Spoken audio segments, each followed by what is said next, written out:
నమస్తే మెట్రో ఉదయం న్యూస్ కి స్వాగతం. తెలంగాణ ఉద్యమకారులకు కాంగ్రెస్ ప్రభుత్వం ఇచ్చిన హామీలను నెరవేర్చాలని ఏప్రిల్ 18న చలో హైదరాబాద్ కార్యక్రమం విజయవంతం చేయాలని రేవంత్ రెడ్డి ఎన్నికల మేనిఫెస్టోలో చెప్పిన విధంగా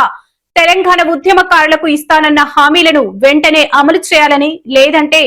రానున్న రోజుల్లో తెలంగాణ రాష్ట్ర వ్యాప్తంగా ఉద్యమకారుల ఆధ్వర్యంలో మరో ఉద్యమం తప్పదని హెచ్చరించారు.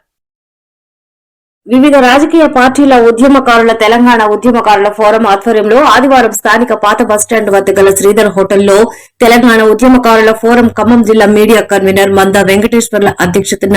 రౌండ్ టేబుల్ సమావేశం నిర్వహించారు. ఈ సందర్భంగా తెలంగాణ ఉద్యమకారుల ఫోరం రాష్ట్ర ఉపాధ్యక్షులు డాక్టర్ శీలం పాపారావు, తెలంగాణ ఉద్యమకారుల ఫోరం ఖమ్మం జిల్లా కన్వీనర్ డాక్టర్ పాలకుర్తి కృష్ణ,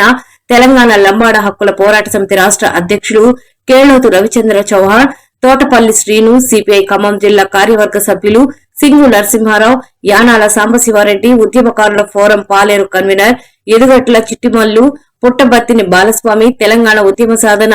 ప్రశంసా పత్ర గ్రహీత తెలుగుమళ్ల గోవిందు, తెలంగాణ ఉద్యమకారుల ఫోరం రాష్ట్ర ప్రధాన కార్యదర్శి పోతిరాజు రమాదేవి, ఖమ్మం జిల్లా అధ్యక్షురాలు మరియా కుమారి, ఖమ్మం టౌన్ అధ్యక్షురాలు బొడ్డు గ్లోరీ తదితరులు పాల్గొన్నారు.